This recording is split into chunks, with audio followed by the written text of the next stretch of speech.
সুপ্রিয় শিক্ষার্থী, আশা করি ভালো আছো। আজকে তোমাদের সাথে ব্যবসায় সংগঠন ও ব্যবস্থাপনার বিষয় নিয়ে আলোচনা করব। আজকের আলোচ্য বিষয় মূলত ব্যবসায় সংগঠন ও ব্যবস্থাপনা প্রথম পত্রের প্রথম অধ্যায়ের একটি বিষয় নিয়ে আলোচনা। সেটি হলো ট্রেড, বাণিজ্য। আমরা বাণিজ্য নিয়ে কথা বলবো। আশা করি তোমরা স্ব জায়গা থেকে ভিডিওটি অনেক সুন্দর করে দেখবে, ভালোভাবে বোঝার চেষ্টা করবে, যেহেতু আমাদের অনলাইন ক্লাস। তো আমরা শুরু করতেছি। ট্রেড কি, বাণিজ্য কি? বাণিজ্য হলো কোনো পণ্য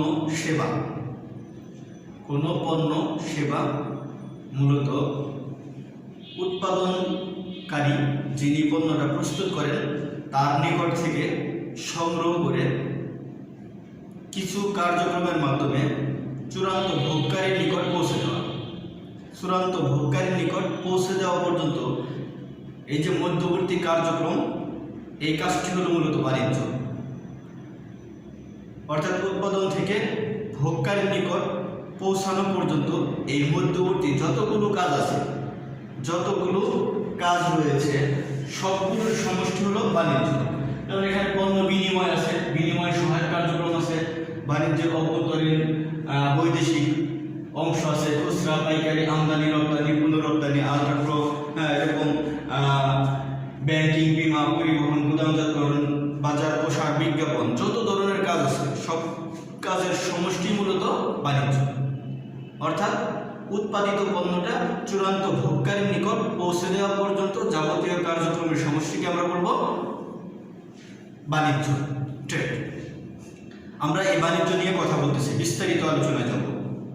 দেখো, আমরা বলেছি বাণিজ্যের দুটি অংশ রয়েছে, একটি হলো বিনিময় আর একটি হলো বিনিময় সহায়ক কার্যক্রম। একটি হলো বিনিময় আর একটি হলো বিনিময় সহায়ক কার্যক্রম। বিনিময়টা কি? বিনিময়টা হলো মূলত মালিকানা হস্তান্তর পদ্ধতি হলো বিনিময়। অর্থাৎ ক্রয় বিক্রয় সংক্রান্ত কাজকে আমরা বিনিময় বলতে পারি। যখন একটি পণ্য এক হাত থেকে অন্য হাতে পরিবর্তিত হয়, একজনের নিকট থেকে অন্যজনের নিকট চলে যায়, ক্রয় বিক্রয় কার্যক্রম সম্পূর্ণ হয়, এই কাজটুকুকে বলা হয় বিনিময়।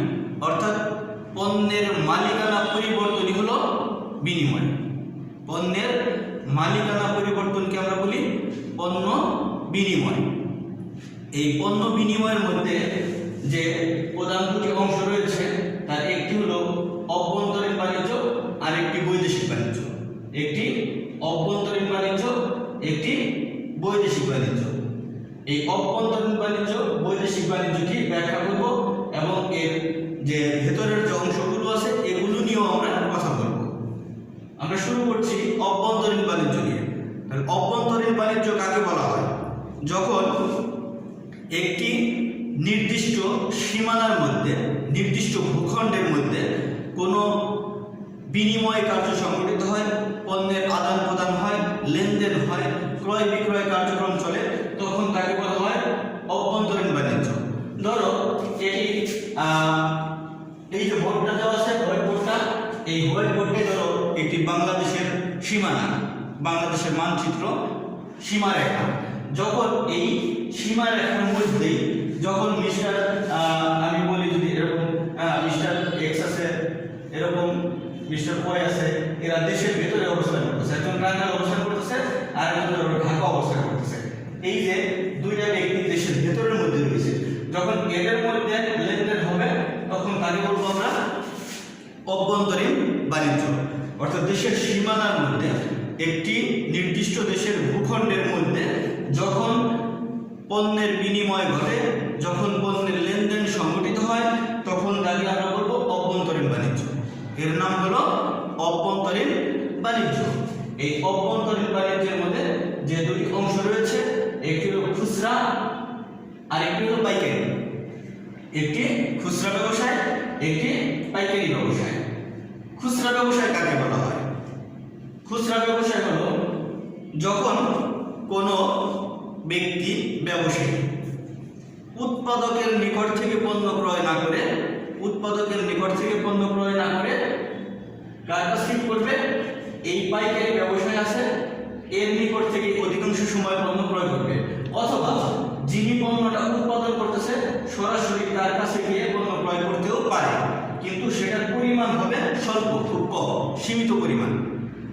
অর্থাৎ যে ব্যবসায়ী সীমিত পরিমাণের পণ্য পাইকারি ব্যবসায়ী অথবা কখনো উৎপাদক এর নিকট থেকে ক্রয় করে চূড়ান্ত ভোগকারী নিকট বিক্রি করে, তখন তাকে আমরা বলি খুচরা ব্যবসায়ী। চূড়ান্ত ভোগকারী কারা? দেখবা যে তোমার বাড়ির আশেপাশে যে ছোট ছোট দোকানদার আছে, এই দোকানদার অথবা বাজারের নিকটস্থ বাজার থেকে যারা পণ্য ক্রয় করে এনে সম্পূর্ণ ভোগ ব্যয় করে, নিজেরাই খাদ্য হিসেবে গ্রহণ করে অথবা পোশাক পরে এটার উপযোগ নিঃশেষ করে, এরা হলো চূড়ান্ত ভোগকারী, চূড়ান্ত ব্যবহারকারী, যাদের ফলে ওই পণ্য বা সেবার উপযোগ নিঃশেষ হয়ে যায় ব্যবহারের ফলে। এরা হলো চূড়ান্ত ভোগকারী, যাদেরকে আমরা বলি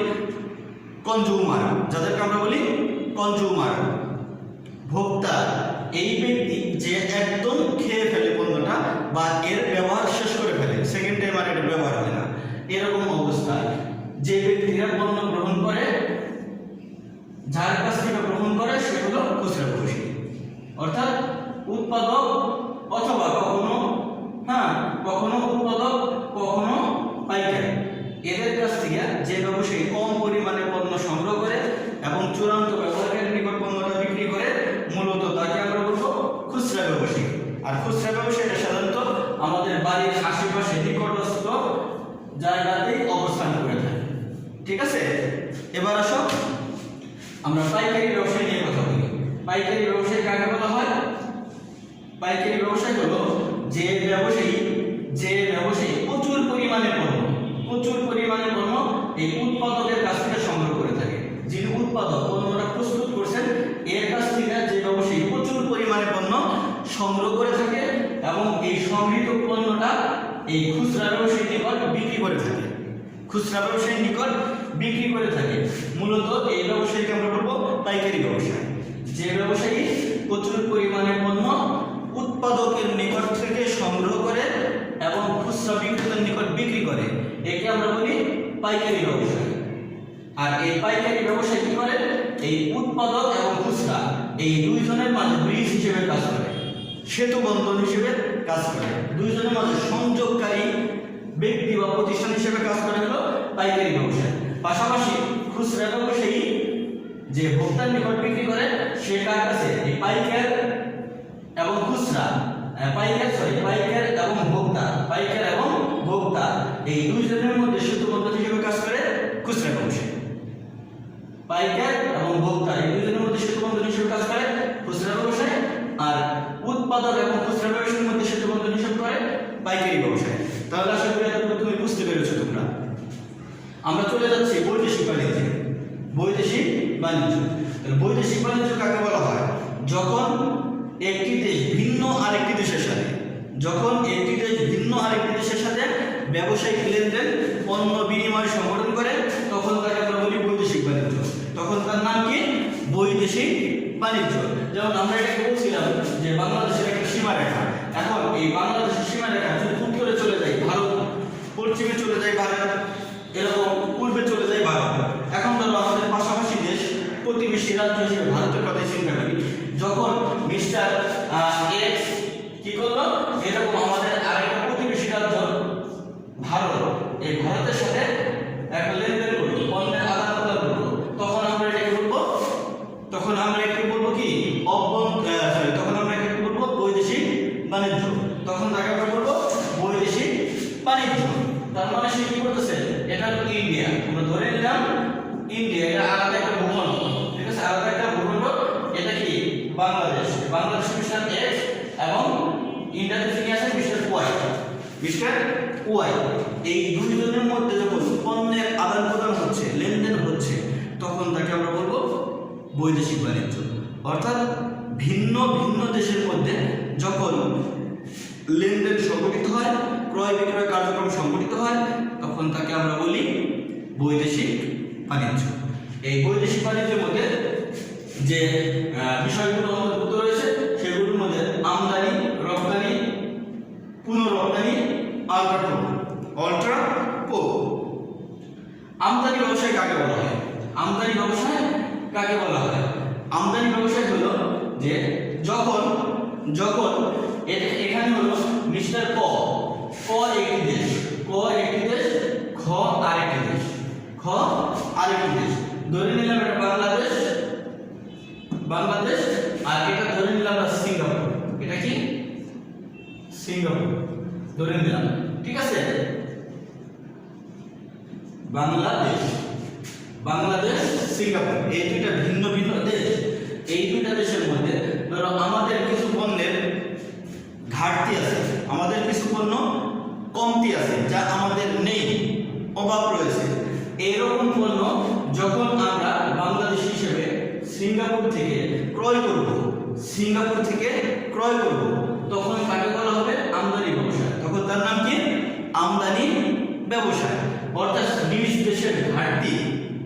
দেশের ঘাটতি পূরণের জন্য যখন ভিন্ন কোনো দেশ থেকে পণ্য বা সেবা সংগ্রহ করা হয়, তখন তাকে বলা হয় আমদানি ব্যবসায়। তার নাম হলো আমদানি বাণিজ্য। বুঝতে পেরেছো? এবার আমরা চলে যাচ্ছি রপ্তানি বাণিজ্য। রপ্তানি বাণিজ্য কাকে বলা হয়? রপ্তানি বাণিজ্য হলো যখন একইভাবে যখন নিজ দেশের চাহিদা পূরণ করে আমরা আমাদের দেশের চাহিদাটা পূরণ করছি, পূরণ করার পর উদ্বৃত্ত রয়েছে, কিছু অতিরিক্ত রয়েছে, আমাদের যা প্রয়োজন তার থেকে আমাদের বেশি আছে। এই যে বেশি অতিরিক্ত অংশ যেটি, এই অংশটা যখন আমি অন্য কোনো দেশে বিক্রয় করব, তখন তাকে বলা হবে রপ্তানি বাণিজ্য। তখন তার নাম কি? রপ্তানি বাণিজ্য।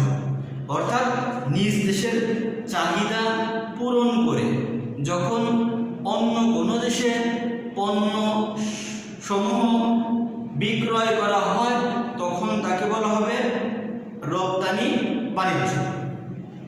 আশা করি তোমরা বুঝতে পেরেছ। এবার আমরা চলে যাচ্ছি পুনঃরপ্তানি। পুনঃরপ্তানি কি? পুনঃরপ্তানি এখানে থার্ড কান্ট্রি থাকবে, তৃতীয় আরেকটা দেশ থাকবে। যেমন ক বাংলাদেশ, সিঙ্গাপুর। আমরা যদি বলি এখানে মালদ্বীপ, আমরা বললাম মালদ্বীপ আরেকটা দেশ, ঠিক আছে? এটা তো ঘ নাম্বার দেশ। এখানে এমন অবস্থা তৈরি হবে যে আমি সিঙ্গাপুর থেকে আমার প্রয়োজনীয় কিছু কাঁচামাল সংগ্রহ করেছি, ম্যাটেরিয়াল সংগ্রহ করেছি, এটাকে আবার কি করছি? পুনঃপ্রস্তুত করছি। প্রস্তুত করার পর এটা আবার কি করেছি? মালদ্বীপে বিক্রয় করেছি। অর্থাৎ কিছু পার্টস আমি সিঙ্গাপুর থেকে সংগ্রহ করব, এই সংগৃহীত পার্টস আমার দেশে এনে এটা থেকে পরিপূর্ণ একটা পণ্য প্রস্তুত করে এই পণ্যটা আবার কি করব? ভিন্ন আরেকটি দেশে, তৃতীয় দেশে আমি বিক্রয় করব। এই যে তিনটা দেশের সমন্বয়ে যে কার্যক্রমটা ঘটলো, এটা মূলত পুনঃরপ্তানি। এটা কি? পুনঃরপ্তানি। অর্থাৎ কোন দেশ ভিন্ন আরেকটি দেশ থেকে যখন কোনো পার্টস, কোনো পণ্য সংগ্রহ করে এটাকে পুনঃপ্রস্তুত করে আবার তৃতীয় কোনো দেশে বিক্রয় করে, তখন তাকে বলা হয় পুনঃরপ্তানি। তখন তার নাম কি? পুনঃরপ্তানি। অর্থাৎ এখানে থার্ড কান্ট্রি, তৃতীয় কোনো দেশের উপস্থিতি থাকতে হবে। প্রথম, দ্বিতীয়, তৃতীয় আরেকটি দেশে থাকবে, যে দেশে পণ্যটা বিক্রয় করা হবে পুনরায়। বুঝতে পেরেছ? আশা করি বিষয়টি খুব জটিল নয়, ভালো লাগবে। এবার আসো আমরা চতুর্থ যে বিষয়টা সেটা নিয়ে কথা বলতেছি, অল্ট্রাপো। এই অল্ট্রাপোটা কি? অল্ট্রাপো হলো, দেখো এখানে তিনটা দেশের উপস্থিতি থাকবে, বা এখানে যে ঘটনাটা ঘটবে যে পণ্যটা সংগ্রহ করে এখানে ঘর থেকে আমি পণ্যটা ঠিকই আনার পরে এই ঘর থেকে পণ্যটা এনেছি, আমার দেশের ভেতরে ঢুকছে, কিন্তু আমি এটাকে পুনঃপ্রক্রিয়া করিনি, পুনরায় এটাকে তৈরি করিনি, প্রস্তুত করিনি। এটা কোন পর্যন্ত আসবে? এটা আমার বন্দর পর্যন্ত আসবে। কোথায়? বন্দর পর্যন্ত আসবে। এই বন্দর পর্যন্ত এসে এই বন্দর থেকে এটা সরাসরি আরেকটা দেশে চলে যাবে।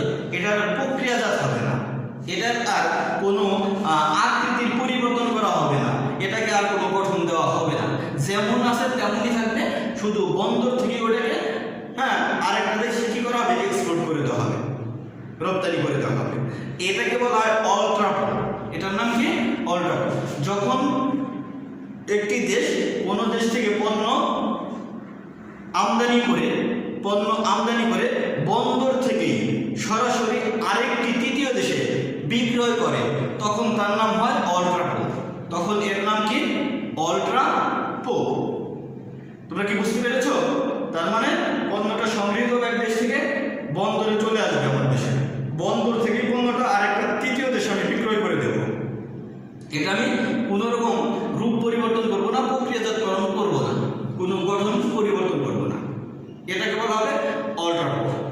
কোনো বিনিময়ের প্রধান দুটি অংশ, একটি হলো অভ্যন্তরীণ আর একটি বৈদেশিক। তাহলে অভ্যন্তরীণের মধ্যে আমরা খুচরা এবং পাইকারি পেয়েছি, এবং বৈদেশিক বাণিজ্যের মধ্যে যে বিষয়গুলো পেয়েছি সেটি হলো একটি হলো আমদানি, একটি রপ্তানি, একটি পুনঃরপ্তানি, আর একটি হলো অল্ট্রাপোর্ট। তাহলে আশা করি তোমরা বিষয়টি ভালো মতো করে বুঝতে পেরেছো। যদি কোনো সমস্যা হয় পরবর্তীতে আমাকে জানাবে, অবশ্যই সমাধান করে দেবো ইনশাআল্লাহ। ততক্ষণ